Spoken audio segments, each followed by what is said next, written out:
Hello viewers, இனி நம்ம பார்க்க போறது ஒன் பீஸ் எபிசோட் 626 பார்ட் 2.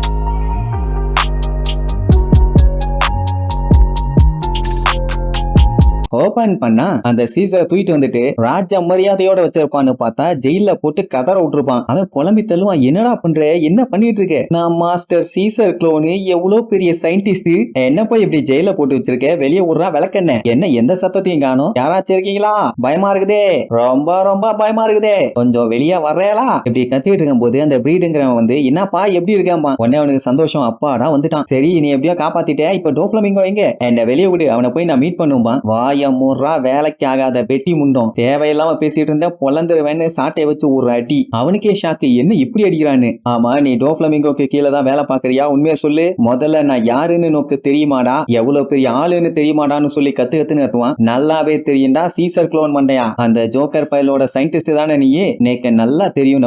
அப்ப அண்டர் கிரவுண்ட் கம்யூனிட்டியோட உனக்கு கனெக்ஷன் இருக்கான்னு கேட்டா அவன் அதெல்லாம் சொல்ல மாட்டான். அவனை பொறுத்த வரைக்கும் அவன் சொல்றதை கேட்டுட்டு வாழை சுருட்டிக்கிட்டு வேலை பார்த்து அவனோட ட்ரீம் கிங்டமை உருவாக்கி கொடுக்கணுமாமா. அந்த எரும மாட்டு பையில ரெட் கார்பெட்ல விரிச்சு அதை பண்ணி இதை பண்ணுன்னு சொன்னாலே ஓவரா சீன் போடுவான். இப்படி எல்லாம் மிரட்டினா பண்ணிடுவானா, முடியவே முடியாது. நான் ஒரு கிரேட்டஸ்ட் சயின்டிஸ்ட், நான் எதுக்குடா உன்ன மாதிரி ஒரு தெருப்பொறிக்கு நான் எல்லாம் சொன்னதை கேட்கணும், ஒழுங்கா ஓடிடு, இல்லன்னா உன் நிலைமை ரொம்ப மோசமாயிரும்னு மிரட்டுவான். எப்படியே நீ எவ்வளவு நேரத்துக்கு பேசுறேன்னு நானும் பாக்குறேன்னு சொல்லி அவன் கையை ஏதோ பச்சை கலர்ல மாத்தி அப்படியே அவன் கழுத்தை பிடிக்க வருவான். ஐயோ வேணாண்டா வேணாண்டா என்னை கொண்டாதான்னு சொல்லிட்டு தொண்டை இலையே ஏத்துவான். அப்படியே கட் பண்ண இங்க நம்ம லூஃபிக்கு குங்ஃபூ டுகோங்ஸ் யாருன்னு சொல்லி தெரிஞ்சு போச்சு. ஐ மீன் ஞாபகம் வந்துருச்சு. உடனே டுகோங்ஸுக்கும் செம ஹாப்பி. மாஸ்டர் உங்களை பார்த்ததுல ரொம்ப ரொம்ப சந்தோஷம் பானா, எனக்கும் உன்னை பார்த்ததுல ரொம்ப ரொம்ப சந்தோஷம்னு சொல்லி கூட சேர்ந்து ஆடிட்டு இருப்பான். சாப்பர் பார்த்துட்டு, அட கிறுக்கு பயலா, கொஞ்ச நேரத்துக்கு முன்னாடி தான்டா மண்டை உடையற அளவுக்கு சண்டை போட்டீங்க, இப்ப என்னடா ஒண்ணு சேர்ந்துட்டீங்கம்மா. அவன் இப்படி ஒண்ணு சேர்ந்த உடனே சுத்தி இருக்க எல்லா அனிமல்ஸுமே சைலண்ட் ஆயிடுவாங்க. ரஃபேல்களாக்கு ஒரு இளவும் புரியல, என்னதான்டா நடக்குதுங்கன்னு கேட்பான். உடனே சாப்பர் அலபாஸ்டால நடந்த மேட்டரை பூரா சொல்லுவான். அதாவது நம்ம ஆளுங்க அலபாஸ்டா போனப்போ குங்ஃபூ டுகோங்ஸ் நம்ம லூஃபி கிட்ட சேலஞ்ச் பண்ணாங்க, அதுவும்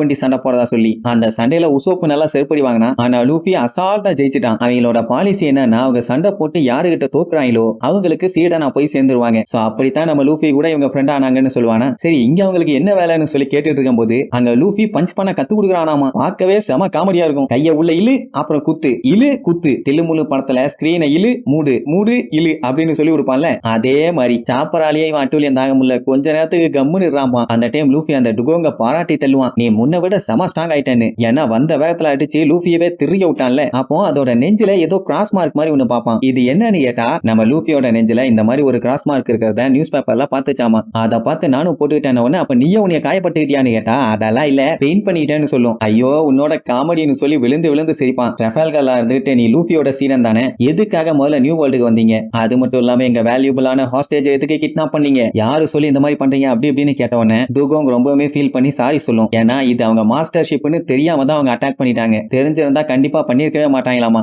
நான் பண்ணதுக்குமே ஒரு காரணம் இருக்குன்னு சொல்லிட்டு டுகோங் அதோட கதையை சொல்லும். நம்ம லூஃபி என்ன பண்ணிருப்பான், அது கூட சண்டை போட்டு ஜெயிச்சு அவங்க கூட எல்லாம் ஒன்னா சேர்ந்து ஜாலியா என்ஜாய் பண்ணிட்டு அலபாஸ்டா விட்டு கிளம்பும் போது பைரட்ஸ் எல்லாருமே ஃப்ரீ பேர்ட், இந்த உலகத்துல எங்க வேணாலும் எப்ப வேணாலும் எப்படி வேணாலும் சுத்துறதுக்கு அவங்களுக்கு ரைட்ஸ் இருக்குது, அதுவும் இந்த கடல் வந்து ரொம்பவும் பெருசு, அங்க ஏகப்பட்ட ஃபன்னான விஷயங்கள்லாம் இருக்குன்னு சொன்ன உடனே அந்த வேர்ட்ஸ் டுகோங்க இம்ப்ரெஸ் பண்ணிருச்சு. உடனே அது நானும் பைரட்டா ஃப்ரீயா அந்த உலகத்தை சுத்தணும்னு சொல்லி அப்படியே ஒரு சின்ன படகு எடுத்துட்டு கிளம்பிச்சு. அப்படி கிளம்பி வழியில ஏகப்பட்ட அட்வென்ச்சர், ஏகப்பட்ட பிரச்சனை எல்லாத்தையுமே ஃபேஸ் பண்ணி நிறைய ஃப்ரெண்ட்ஸ்களை உருவாக்கி ஒரு பைரட்டா வளம் வந்துட்டு இருந்துச்சு. அப்போ பற்பல பஞ்சாயத்துகளை பார்த்தாங்க, பைரட்ஸ்களை பார்த்தாங்க, சீக்ரியச்சர்ஸ்களை பார்த்தாங்க. எல்லாமே கொஞ்சம் கொடூரமான போராட்டம் தான், ஆனா எல்லாத்தையுமே ஃபன்னான வழியில இவங்க ஜாலியா சமாளிச்சு வந்துகிட்டே தான் இருந்தாங்க. அப்படி வந்தவங்க தான் நியூ வேர்ல்டுக்குள்ள என்ட்ரானாங்க. வந்ததுக்கு அப்புறம் கூட எல்லாமே நல்லபடியா தான் போயிட்டு இருந்துச்சு. ஆனா அந்த பிரீடை என்னைக்கு மீட் பண்ணாங்களோ அன்னைக்கே எல்லாம் நாரி போச்சு. அவன் இவங்களை ஃபர்ஸ்ட் டைம் மீட் பண்ணப்போ அசந்து போயிட்டான். சீ மான்ஸ்டர்ஸ் எல்லாம் சேர்ந்து ஒரு பைரட் குரூப் இருக்கா, வேற மாதிரி அவங்க எல்லாத்தையுமே என்னோட குரூல ஜாயின் பண்ண வச்சுறான்னு சொல்லி அவங்க கழுத்துல இந்த மாதிரி ஒரு லாக்க போட்டு விட்டுட்டான். அன்னையில இருந்து இங்க அடிமையா இருக்காங்க. சொல்ல போனா அவன் தான் சீசரை கடத்த சொல்லி ஆர்டர் கொடுத்திருக்கான். மத்தபடி இவங்களுக்கு அதை பத்தி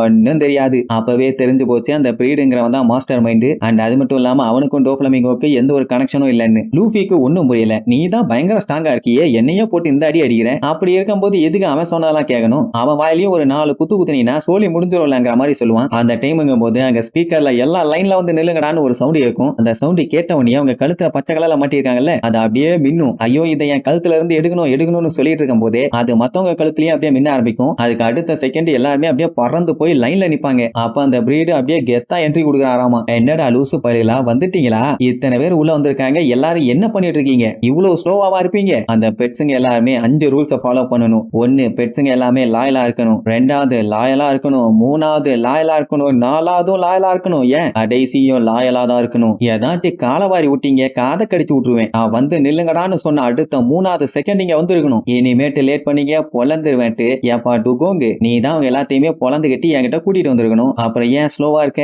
இந்த மாதிரி எல்லாம் பண்ணினா நீ ஒரு வேஸ்டான பெட்டு, சொல்ல போனா அந்த மனுஷங்களை விட கேவலமானவன் வேற சொல்லுவான். அப்போ ட்ரெஃபால்கர்ல ஒழுங்கா சீசர் எங்க கிட்ட ஒப்படைச்சிருமானா அவன் வண்டியா திட்டுவான். அவன் பேசுறத பார்க்கும் போதே நல்லா தெரியுது ஹியூமன்ஸ் எல்லாத்தையுமே அவன் பயங்கரமா வெறுக்கிறான்னு. அவன் ஒரு ஃபிஷ்மேனாவோ இல்ல சீ கிரியேச்சராவோ இல்ல ஒரு சீ மான்ஸ்டரா இருந்துட்டு ஹியூமன்ஸை வெறுத்திருந்தான்னா மன்னிக்கலாம். ஆனா அந்த மூலகட்ட முண்டமே ஹியூமனுங்கிறத மறந்துருச்சு போல. அது மட்டும் இல்லாம நான் பைரட்டுடா பிரீடுடான்னு ஓவர் பில்டப். இந்த மாதிரி ஒரு இடத்துல வார்லாடும் 400 மில்லியன் பவுண்டி இருக்கிற ஸ்டார் ஹேட்டும் மாட்டுவாங்கன்னு அவன் எதிர்பார்க்கவே இல்லையாமா. நல்ல வேலை நீ சேஸ் பண்ணி வந்தீங்க, உங்களை நான் யூஸ் பண்ணிக்க போறேன்னு கையை நீட்டுவானா அப்படியே பச்சை கலர்ல க்ளோ ஆகும். உடனே அதை பார்த்துட்டு டுகோங்ஸ் பயங்கரமா பீதியாகி ஐயோன்னு கத்தும். அதை வச்சுட்டெல்லாம் எங்களை அடிக்க முடியாதா அறிவுகிட்ட லூசும் பானுங்க. அதையும் பார்த்து எல்லாம் தூக்கிட்டு வீசுவான். 2 பேர்த்துல யார் மேல பட போகுதுன்னு பார்த்தா நேரா சாப்பர் மேல போய் சத்துன்னு அடிக்கும். அதுவும் எப்படின்னா பட்டோன்னு கழுத்துல ஏதோ டியூப் மாதிரி போய் மாட்டிக்கும். ஐயோ சாப்பர் நீ ஓகேவா, என்னாச்சு ஏதாச்சும் பிரச்சனையான்னு சொல்லிட்டு பதறுவானு. உடனே அந்த கிறுக்கு பைய ட்ரெஃபால்கர்லா லூஃபி நீங்க 2 பேருமே என்னைய விட ஸ்ட்ராங் தான், அதை நானே ஒத்துக்கிறேன், ஆனா என்னைய நீங்க ஜெயிக்க முடியுமா, என்ன ஜெயிக்க அது மட்டும் உங்களுக்கு போதுமானு சொல்லி சிரிச்சுட்டு அப்படியே சாப்பரை நோக்கி கை நீட்டுவானா. என்னடா என்ன பண்ண போறேன்னு கேட்டா ட்ரெஃபால்கர்லா லூஃபியோட குறுக்கெலும்ப உடைச்சு என் குறுக்கால கொண்டு வந்து போடும்பா. நீ சொன்னதெல்லாம் நான் ஏன்டா செய்யணும், நான் ஏங்கும் போது திடீர்னு அந்த கழுத்துல மாட்டி இருக்க டியூப் க்ளோ ஆகும், கண்ணு அப்படியே சிவப்பாவும், அவ்வளவுதான். அதுக்கப்புறம் அவனோட பாடி அவன் கண்ட்ரோல்லயே இல்ல. சொல்ல போனா வாய் மட்டும் தான் இருக்குது. ஆட்டோமேட்டிக்கா உள்ளுக்குள்ள வச்சிருக்க ரம்பல் பாலை எடுப்பான், வாயில போடுவான், கடிப்பான். அடுத்த செகண்டுங்கும் போது பைய பீஸ்டா மாதிரி இருவான்.